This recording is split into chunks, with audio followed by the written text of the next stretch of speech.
At the bird rehab facility in Vermont, the songbirds are declining like credit cards. The woman stating facts in the aviary reminds me that mourning doves make milk, secreting the liquid from their throats for their young. The cardinal mom dive bombs us twice, then returns to nest building like nothing happened, but my heart is still flinching fast. The barn owl's face looks wood-carved, like we could chop down an oak and find this face among the rings. Her name is St. Louis. All of the birds here are named for their places of origin. The red-tailed hawk is 26 years old. I don't remember his name, where he's from, but I smile when I realize that in this place, I am Phoenix. Hello, I'm David J. Bauman, and this is In Three Poems, the podcast where poets and poems talk among themselves. This is Season 2, Episode 4, and we'll hear the conclusion to that poem by our guest today. Her poems have been published in many anthologies and literary journals, including the American Journal of Nursing, New Letters, Poet Lore, Relief, Stirring, SWWIM, and Verse Daily, among many others. She's received the Main Street Rag Poetry Book Award, the Nassau Review Award for Poetry, and the Thimble Prize, and numerous other honors and nominations. She's the founder and editor-in-chief of Whale Road Review, and here we are in conversation. Katie Manning is the author of the book Hereverent from Agape Editions and Tasty Other from Main Street Rag, and also 6 chapbooks. I'm not going to try to name them all off. But Katie, thank you. I wouldn't try to name them all off either. Well, thank you for being on the podcast. I was saying before we started recording that it feels like we've been talking forever, and this is really the first time we've talked in real time. Yeah, I know. It's strange. We've been Instagram buddies for a while now. I was trying to remember where exactly we first started talking, and maybe we just had some mutual poetry friends. I'm not sure. It's the way with the poetry world, right? It's like somehow there was a poem, there was a bird. Who knows? Right, and that's somewhere along the line there was an editor who said that they did not want any bird poems, and I thought, well, birding is one of my biggest joys in life, and those that don't understand, it's partly because birds are everywhere. Even if you're in the city, I mean, there are some great footage of red-tailed hawks in New York City. And even if you're not seeing something cool like that, I'm wearing my red-tailed hawk earrings. Oh, I love it. For a second, seeing you on video, if those of you who are just listening, I thought she was just like putting her hand up to her ear because she couldn't hear me. And I thought, oh no, my mic went out. Those are great, red-tailed hawk earrings. An ad for some app that it played a different bird, and the app showed up that it was a red-tailed hawk. And I'm like, no.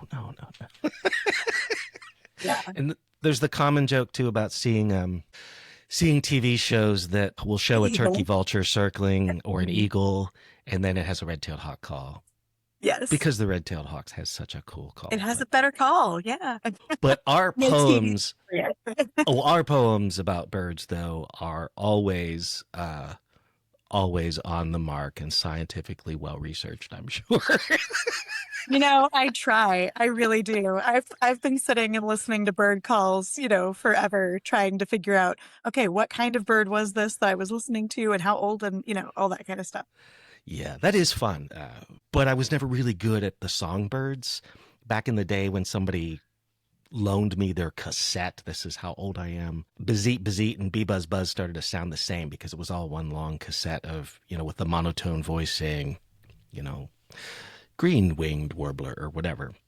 But when you get out there during the pandemic, I think in particular, when you could get out there and listen, and they were starting to get these recording apps, like you mentioned, that you could listen to it and play it back and check like the Macaulay Library standard stock calls and see, yeah, that is what I heard. And that's when I've started learning. So now I'm walking the dog, and if anybody hears me, they're like, why is he naming birds to his dog? And I'm like, oh, tufted titmouse is over there. Oh, we've got a chickadee in the neighborhood. I was just telling somebody last week that my oldest kid, when he was very small, like the first animal sounds he started making, he could do a mourning dove, and it was really convincing. And I was so proud. So, Katie, the way this usually works is if we can stop me from chit-chatting, I read a poem of yours, then you'll read a poem of yours, and you chose a poem to read by another poet at the end of that, and hopefully I'll keep the conversation on track. The other poem is by poet Sally Rosen Kindred, and we'll give you a chance to introduce that. Let me just jump right in on this one I'm going to read of yours, and then we'll talk about it. How's that sound? Sounds great. So this poem is actually in an upcoming book of yours. So I'll have you tell us about that afterwards. But it's called On the Origin. I find an old copy of Darwin's On the Order of Species among my father-in-law's Bibles and theology books. And my own laugh startles me in the empty house. We never talked about Darwin that I recall, but of course this well-read man wouldn't have been afraid of the church's favorite villain after Satan and Judas. His faith was never threatened by thought. I once thought that to be saved was to laugh at science. What a shock to later learn Darwin's sin was observing turtles and pigeons, flying squirrels and bats, and realizing that all things change. I know that I can't keep everything, and that nothing I take will be enough to fill what's lost. But I pick the crumbling book from the shelf, wrap it in tissue, and tuck it into my suitcase to save. Thank you for letting me read this one. You know what? I have to tell you, I always said I was going to, and I read bits and pieces and read about Darwin's book On the Origin of Species, but now I'm actually reading the book thanks to this poem. I always love to ask students, what does this poem make you want to do? I think poems do have that. They're exhorting you to something, right? So yeah, that makes me happy. This one is part of a collection. Were you thinking, a collection that you said you've just sent out? Do you think it was one of those that you're working on a series of poems and then realizing, oh, these kind of hang together as a collection? Or did you write it because you were writing poems about that certain thing? This poem is actually the spark poem for the new collection. So great. There was a lot going on, as you might be able to tell from the poem.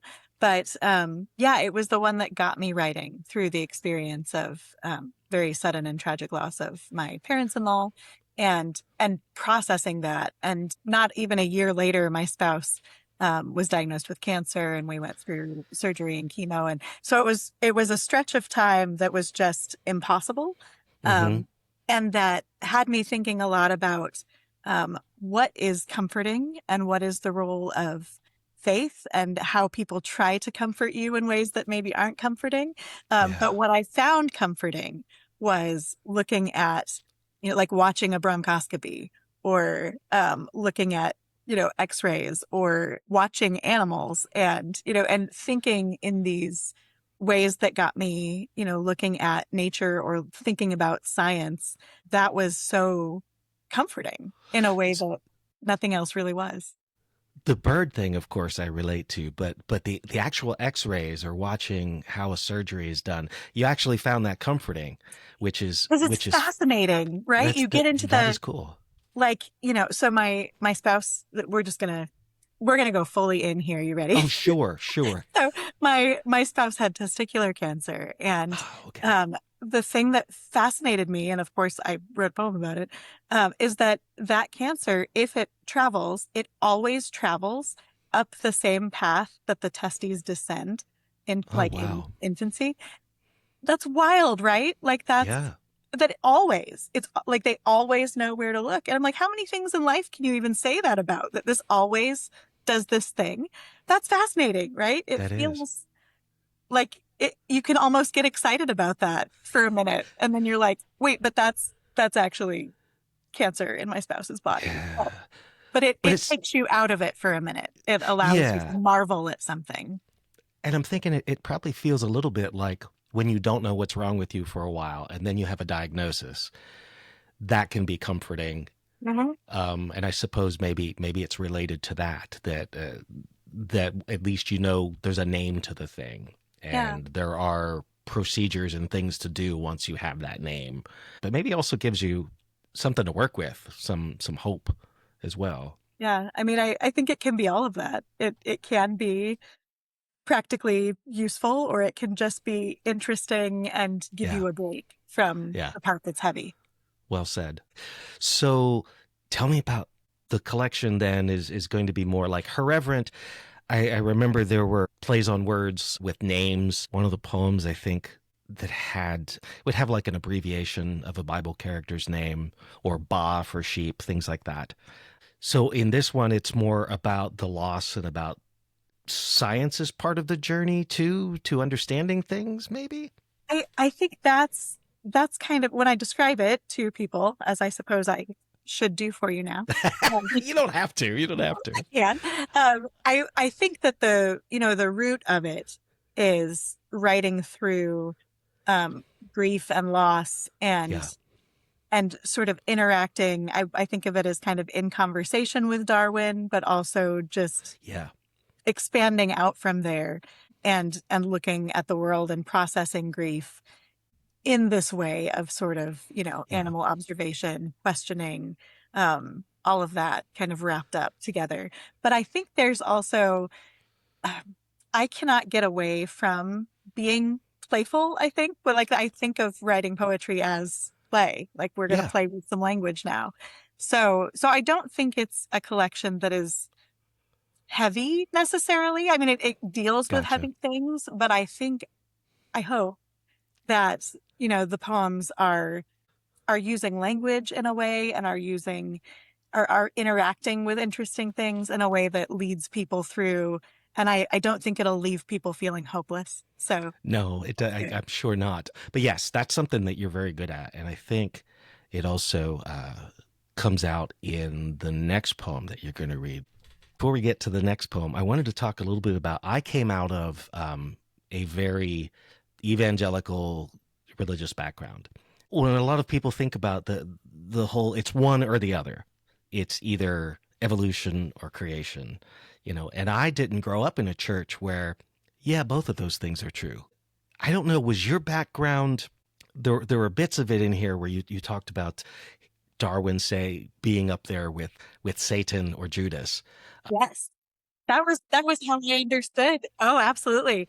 I just had in mind, here is this villain, right? Yeah. And he made up this stuff that misled people about, so it was such a wild thing to then actually engage with Darwin's work.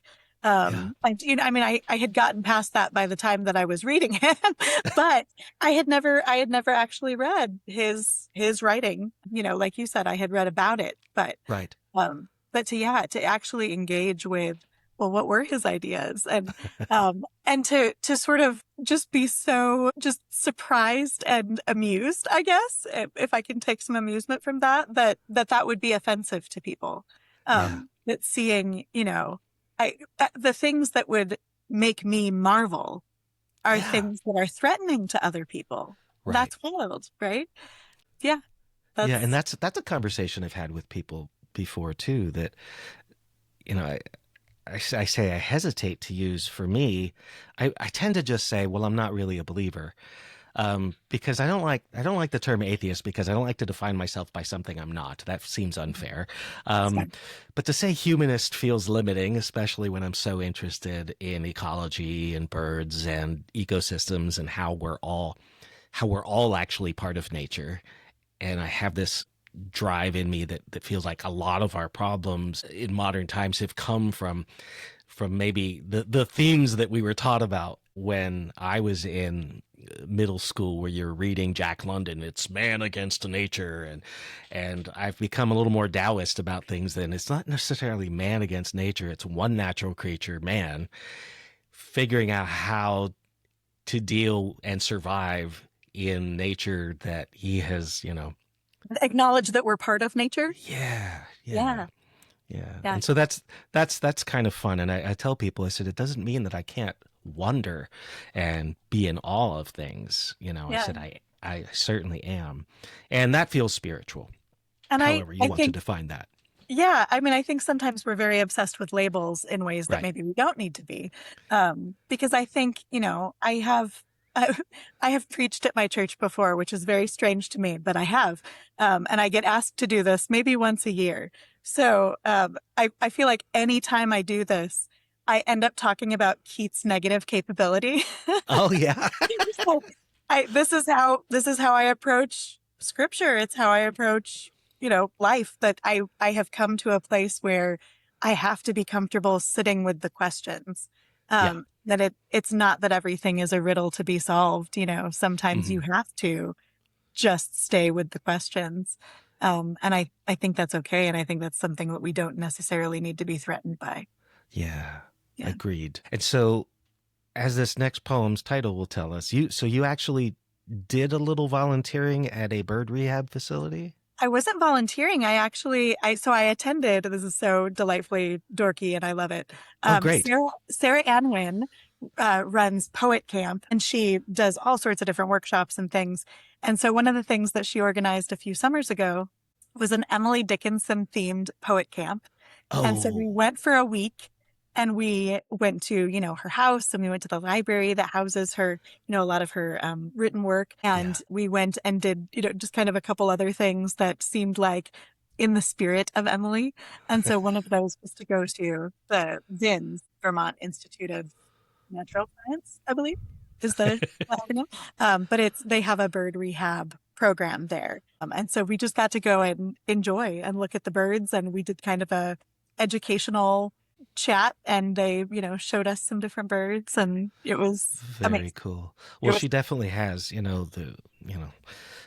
she has multiple birds in her poems. I'll say that. I was trying to think one that she called, was it a chorister? I forget. maybe And another one about, I think it was a robin that cleaving a worm there are a lot of birds, into, a lot of yeah, birds. Yeah. orioles, I think. Well, so this one then, it's called At the Bird Rehab Facility in Vermont. And this was originally published in Only Poems. Is this part of Yeah. another collection too? This is part of my new collection. Oh, so this For is part of the Sally. same. Wonderful. Mhm. It is. Wonderful.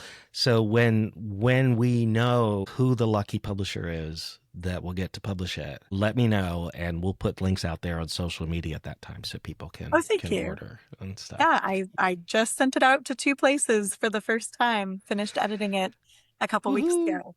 That's So, a good yeah, feeling, isn't it? it is, it is. It's a fun place. It's an exciting place to be. Like, this has been true of me, any collection that I've had, it's like, yes, this took me 10 years to write. And that's been with every collection, which sounds weird, or it sounds like I'm lying at some point, I think, because it's like, how did you take 10 years to write each of these? But of course, they're layered on top of each other. I've got Right, of course. maybe And only all you're at the you're same time. busy being a mom and working full time, and you're reading submissions probably for the literary magazine all the time, getting the next issue ready. I mean, how many times does that publish a year? Whale It's 4 Review. times. Four? We I have was gonna 2 say it's different not. reading periods, so we're actually open now as we are Oh, in the oh, time of good. recording. So Yeah. this is going to be airing sometime in July. So Okay. is it? So we will Will it be still? closed by then. We will be closed by then. The next one will open by when? So we read in June and December. Okay, so keep it on your radar, whether you use Duotrope or Chill Subs or what to look for I'm your a submissions. Google Calendar reminder person myself. There you go. All right. Well, is there anything you want to say about the poem, or do you want to just jump into reading it and then we'll talk about it? I feel like this is one of those poems where the title kind of preps you to hear Yeah, what is about to happen. So I think I'll I just think jump so too. in. Okay. At the bird rehab facility in Vermont.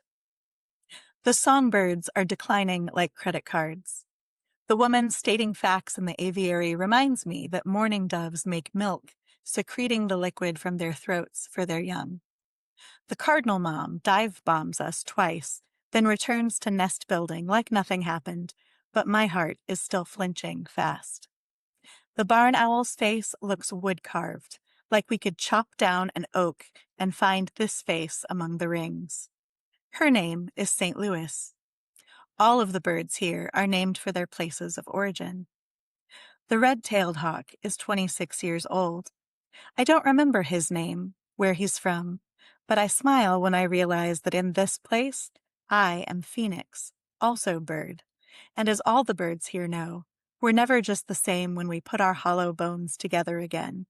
But whoever said we wanted to rise back up unchanged? The metaphor in this is just so rich.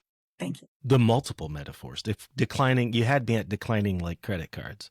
Because first there's the word declining, of course, which when you think of how many billion birds actually in the last 10 to 30 years that we've lost, a lot of grassland birds and songbirds, a lot of it having to do with loss of native habitats and such. But like credit cards, you can't get much more relatable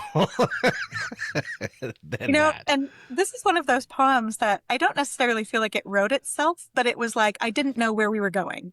And it just I love that. unfolded, as I drafted and then of course, crafted it. But it Right. sort of unfolded itself.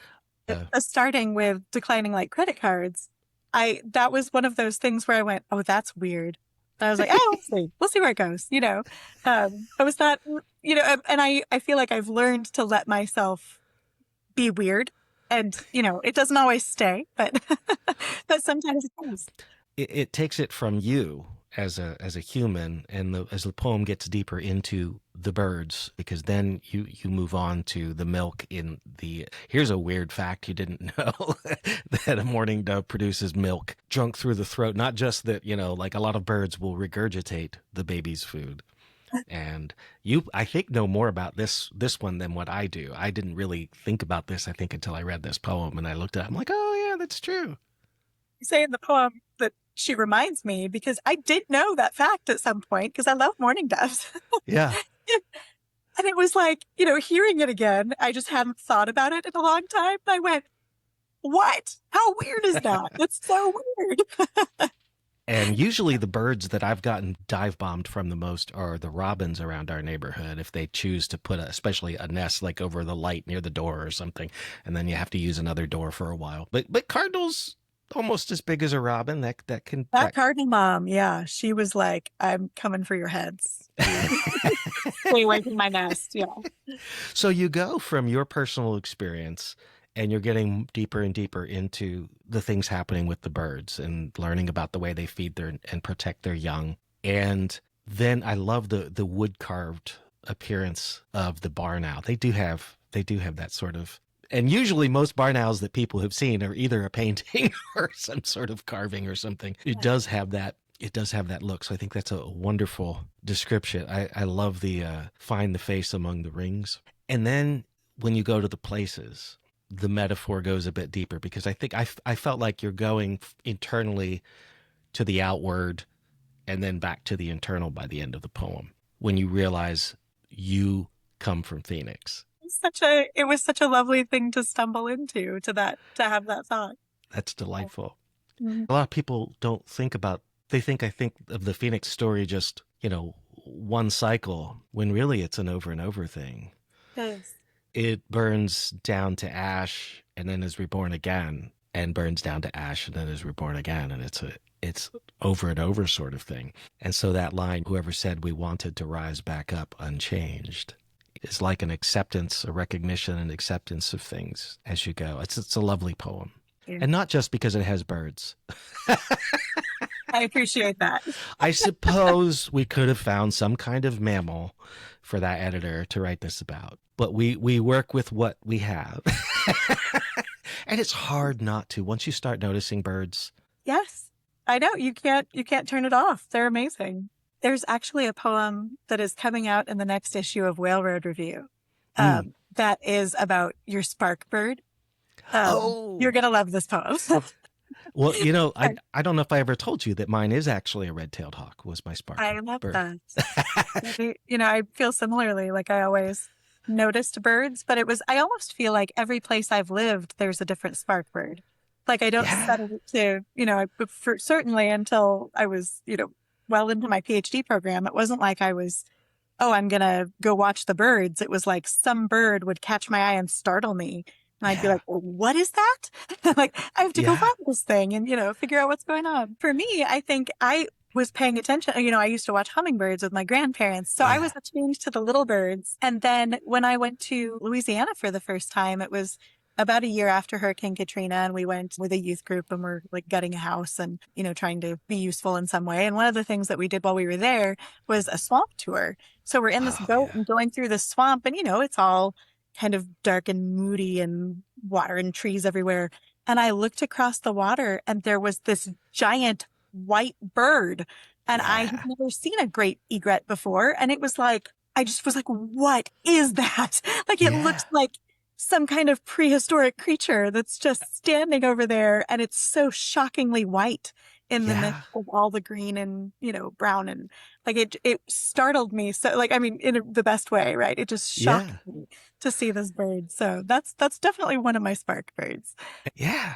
That reminds me, you did have a little thing that I highlighted when you said all the birds here are named for their places of origin. And I thought, oh, we're back to origin again and origin of species. So And that maybe accidentally happened.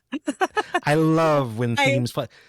And they have to, right? I mean, you Yeah. can't contrive those things and It- have them actually work. So It's like truth is truth. It finds its way in there somehow or other. it does. So this poem also has some wings It and does. some bird imagery, and this is by Sally Rosen Kindred. Mhm. Yeah, Sally is one of those poets who I loved her work. Like she's one of those poets who I would hate her if I didn't love her because everything she writes is brilliant. Anytime I read one of her poems, she'll be like, oh, this is, it's an early draft. I'm not sure. And it's like, oh God, why do you, yeah. But she's one of those poets for me who I really loved her work. And then I got to meet her at the Glen workshop about a decade ago. Yeah, around a decade ago. And she was wonderful. So she is now a very dear friend. But I love that she became a dear friend after she was this poet whose work I was like, oh my gosh, this is so great. I always tell my Fantastic. students, it's, one of the fun things about being in the poetry world is that like your poet rock stars can be accessible. Like you can actually, be Right. friends with people who you're like, oh, this person's amazing. That you can actually reach out to them and they'll say, well, yeah, I'll be on your podcast. Yeah, you can correspond, and it's amazing, right? So yeah, Sally is definitely this is going to sound like I was trying to make a name joke, but I wasn't. But Sally Rosen Kindred is indeed a kindred spirit when it comes to getting some birds in there. And in this poem, she works with her mom when she was young, would call her Little Bird as a nickname. So she plays with that here. So shall I read it now? Absolutely. All right. This is a family portrait with time travel and dirty wings. When my mother drank, she cracked time's secrets from her blue chair. Gold ignition in the glass, rolled in the mouth, and her body slowed down. Her voice slowed down. Her breath drew the pixels on the screen to a silver stop. Her swallow warped the drapes. And I stepped inside her stalled world, hunched, my dirty wings furled tight, hands out to take the leaves and bones, her emptied plate. I tell you, I was the only thing moving in the room. I was 12. My knuckles braced the cording air. A messenger, skin bladed by dumb bones, I shook, worn teeth, worn hush, and my mouth parting in terror's small, slow-motion bloom. 40 years on, I swing a door into the room where she sits now with assistants, forgetting houses and towns, her words turning seasons to stone. Her bowl steams, and on the screen brims with stars. Past her shoulder, the glass frames branches that swim in tulip light. Against belief, against reason, it's May. She looks up and sees me, the only moving thing. Finds a body I haven't been in years. Rose tremble, hard lips and wings, and she calls me by the name I wore petals ago, my first ribs listing. Little Bird. Until she sees me, I don't remember where I'm from. She tilts her glass. She's thirsty. Says, "You've come all this way." It just, such a beautiful poem. And Absolutely. so many layers and so much rich language that I feel like I want to, read over and over and kind of chew on for a while. There's a poet friend of mine who used to refer to a good poem like this as a chewy poem. It is. Yeah. Because it makes you just want to sit with it, And taking this 40-year time travel. Yeah. And the thing, I mean, there's so many things, but one of the things in this poem is just that sense of, I mean, there's the, the parallelism, of course, of being the only moving thing, and having her mom in a state of not being able to be fully present or fully aware, because she's drinking or because she's, now forgetting with dementia. Right. Yeah. And it's just, there's something so sad but also beautiful about being a thing that your mom recognizes in either of those situations, or especially toward the end of the poem, where her mom calls her by this nickname that she hasn't heard in so long. So there's still some calling back to who she was, maybe who she's always been, and there's some connection there in a situation that maybe feels otherwise entirely disconnected. It's just and connecting to your poem, that until she sees me, I don't remember where I'm from. Yeah, and that was really interesting. I don't think I had realized that connection until I was reading it like just now. See, that's why some people have asked me on these episodes. They say, well, should I pick poems that specifically connect? I said, no, not necessarily. I said, because we'll find connections. Yes, I know. As we read it, even if you don't mean to, they're gonna. These poems are gonna talk to each other. If we don't, we're going to have a blast talking about the contrasts. So, Cool. It's there. But yeah, you've got that origin again, whether it's the origin of species and how we change over time, whether it's as species change or as people change. Yeah, these poems are beautifully connected. I couldn't have picked a better trio if I wanted to talk about how they talk to each other and talk amongst themselves, which is really the sort of thing that fascinates me, even when we don't know that we're doing that we're in conversation with each other, whether Sally intended it or not. As I'm thinking of 13 Ways of Looking at a Blackbird, Wallace Stevens, when I think it's a winter scene, in that scene when he says, the only moving thing is the eye of the blackbird. And so for her, it's definitely a barren moment, and because she's saying, against all reason, it's May, against belief. So I love the way poems, I mean, they want to talk to each other, right? Whether we're doing it or not. Wallace Stevens is its own can of worms for me. I loved that poem very much. And then I found out that he said a very racist thing about Gwendolyn Brooks. And Gwendolyn Brooks is like, I would die for her. I love, just like one of the dearest poets and one of the most important poets, really, for my development as a writer. Like, she's just, and not that I would have been okay with it for him saying it about anyone. Of course. It was, I felt especially like, how dare you, sir? And so I very quietly, I wasn't even aware of that. Except now I'm telling you. I definitely took him off of my poetry survey. I just took him off and substituted him with a different poet who is writing in response to Gwendolyn Brooks. And oh, there you go. It's like, what if we get some Golden Shovel in here and a little Jericho Brown? So there you go.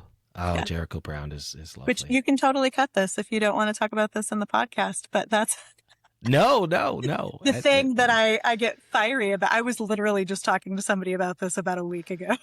No, I didn't. Yeah, it's good to be aware.